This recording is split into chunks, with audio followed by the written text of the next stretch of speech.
Welcome to the Knowing What Counts podcast, the place where expert guidance meets smart financial decisions. Whether you're a high net worth individual or a thriving business, the experts at MP CPAs are here to help you protect and optimize your wealth. Let's get started, because success begins with knowing what counts.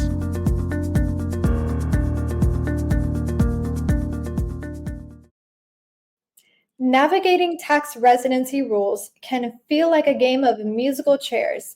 Get caught in the wrong state and your finances might suffer. The experts at MP share how residency issues can trigger audits and what strategies can help you stay compliant while minimizing risk. Welcome back, everyone. I'm Sophia Yvette, co-host / producer, back in the studio with Jeff Laboe, tax manager at MP CPAs. Jeff, how's it going? It's going great, Sophia. Thanks for having me. I like that little teaser. That was a great little teaser there. If anybody's not already diving head at first into listening to what we got to say today, shame on them. I've been a tax manager here for 4 or 5 years, but I've been at the firm for almost 15. Yeah, I know it doesn't look like it, but I'm getting up there in age. But with age comes experience. And these days, residency is a big question for a lot of our clients and something everybody seems to be talking about at cocktail parties, other podcasts, and on social media. Hopefully, we can have a little conversation today and give people just enough ammo to be dangerous or just enough interest to give us a call, and we can work with you and help you through really figuring this out best for your situation. Most definitely. And I'm with you there, Jeff. So, Jeff, how can tax residency issues impact your financial situation? And what should you know about audits? That's a loaded question, too. I mean, today in our podcast is give you a little background on what residency is, what the taxing authorities look at, as well as how it plays into what an audit looks like and what you can plan on. Everything we hit on, I think we're going to try to. We could have a 3-hour training on this if we wanted to, but that's not what we're here to do today. So we'll try again, give you enough ammo to be a little dangerous when you're talking or thinking through things. But ideally, we want you to reach out to us and we can help you through this. Residency is not a black and white situation as some make it sound or one would think it is. I think to start off, we just want to really hit on every state is a little bit different. Every state has different rules and regulations, but for the most part, they all follow a two-prong approach. There's two tests you really have to think through or go through when determining and figuring out what your state of residency is. There's the statutory residency aspect where 183 days, everybody's heard of the 6-month or 183-day rule. You have to be in that state for 183 days or more. And then you have to have a permanent place of abode, or you have to have a house that you live in, whether it's renting or owning, that doesn't necessarily matter. The statutory residency aspect is 183 days, have a place of abode in the state. And that's pretty objective. You're either in the state more than 183 days or you're not, or you have a place of abode or not. That's pretty objective. It is what it is. Then there's the second prong to this, the domicile or legal residence side of the equation. That is really the one that comes into play. The one that auditors look at, the one that every state's talking about, every article, every legislation really comes down to this domicile test. And that's the one that I think we'll focus on most today. Again, it's not the only end all be all, neither is the statutory residence one, but those are the two tests, the statutory residence test and the domicile test, that are in consideration when trying to figure out your residency for income tax purposes. Now, Jeff, you did mention that this isn't exactly black and white. So, what factors determine tax residency and how can they vary between states? Yeah, and I mean, that's the big thing. I think everybody's probably well aware that pretty much every state is not pulling in enough tax revenue. So they're trying to find ways to increase that revenue. and not necessarily increase taxes because nobody likes to see that on a ballot. But the way they is to better monitor and have better compliance on if you're a resident or a non-resident in that state and what income is sourced to that state for tax purposes.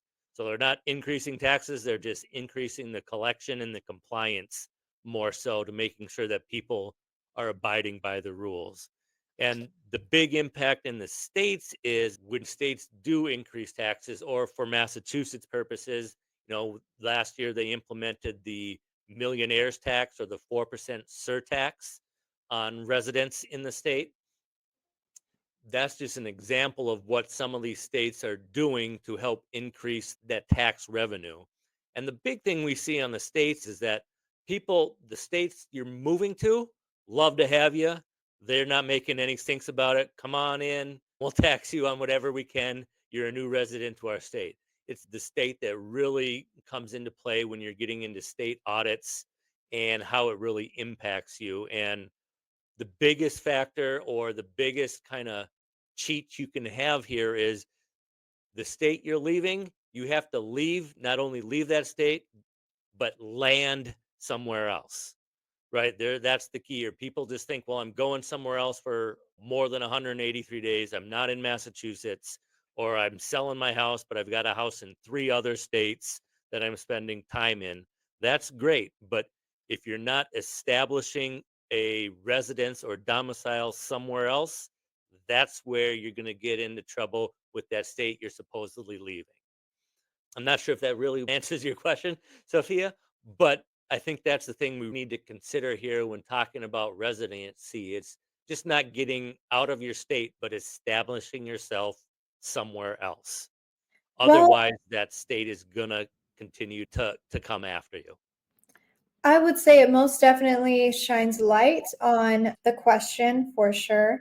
Now, it's hard to cover answering the question fully because we would probably be here till tomorrow if we did. I'm sorry to cut you off, Sophia, but I think that's where, although Massachusetts is kind of our focus here today, because that's where our main office is here in Springfield, but all the states are starting to look at things pretty much in the same factor.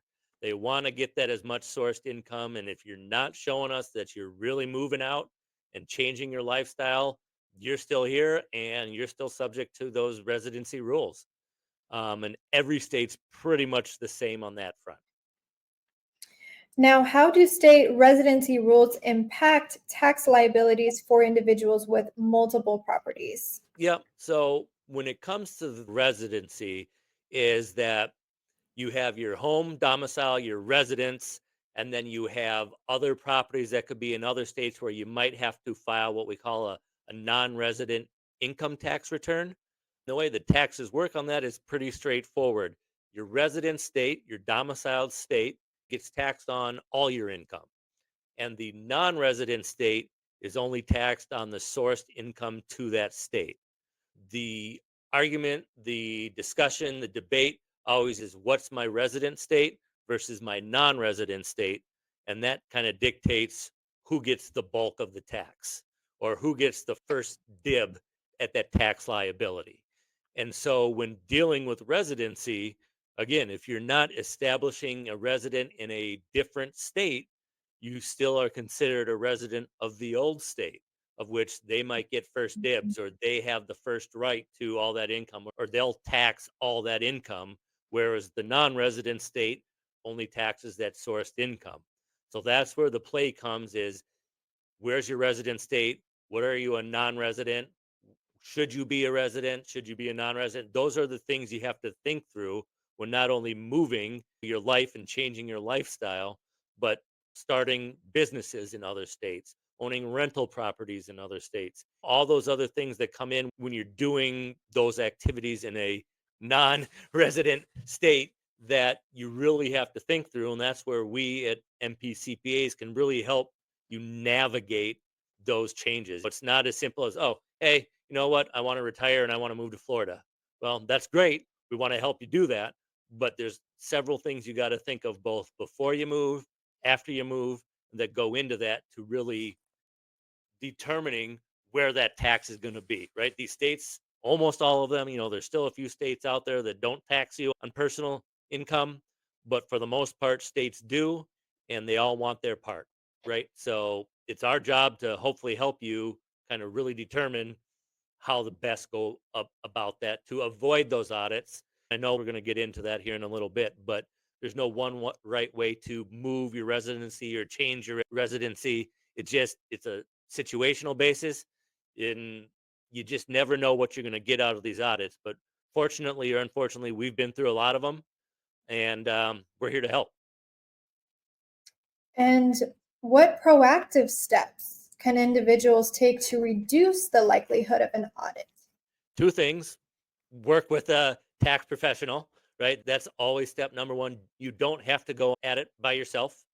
If you're considering, thinking, wanting, you're getting up there in age and you're thinking about retiring, or your family's grown up now, they're all off starting their own families, and you're ready to move to sunny Arizona or the nice warm weather of Florida, reach out to your tax professional. Hopefully that can be us. A couple things we can give you here to everybody, the total audience here is: one, make a plan.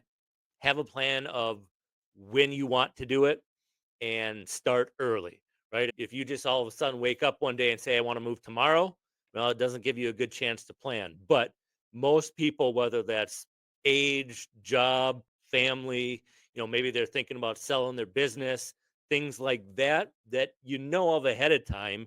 And as soon as you start to think about it, that's when you need to start think about planning and what you need to do to make that move, right? It can't be just, I'm retiring tomorrow, and then the next day I want to move.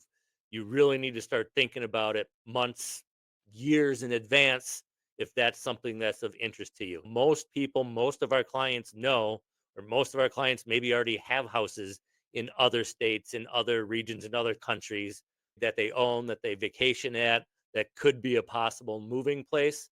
So a lot of people do think about it, but not just thinking about it for lifestyle changes, but when you're looking at that and thinking through, well, maybe I am. My kid's grown up, they're going to college. Maybe I do want to move and do some more stuff for me, for me and my spouse.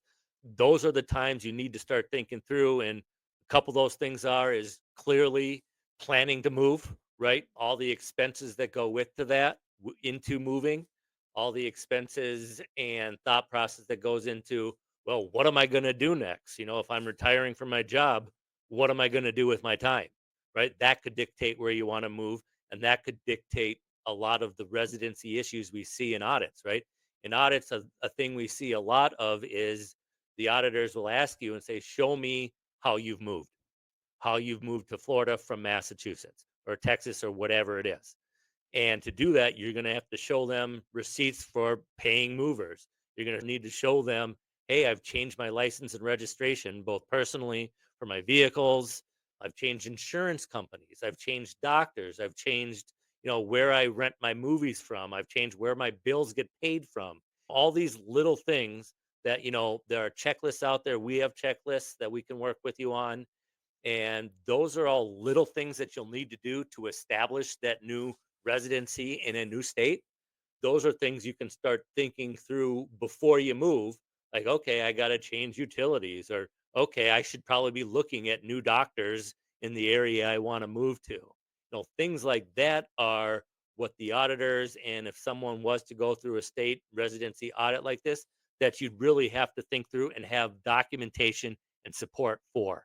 I think that's one thing we see a lot of in state audits is that people do the behaviors or change their lifestyle and do some of the things that we would recommend, but they don't have good documentation on it, right? Get those receipts, make those notes, keep that calendar, right? Those things to meet the statutory residency tests as well as the domicile test. And that's where we see the states being very strict on.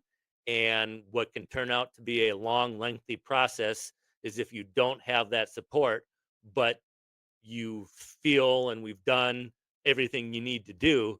If that support isn't there, you're going to have a hard time negotiating with the state that you've moved and established residency elsewhere. Love it, Jeff. We'll catch you in the next episode. Have a fantastic rest of your day. No problem. Thanks, Sophia. Thanks for listening to the Knowing What Counts podcast. Ready to optimize your wealth and protect your future? Visit the mpgroupcpa.com or call 413-739-1800 to connect with our team of experts. Remember, success is about knowing what counts.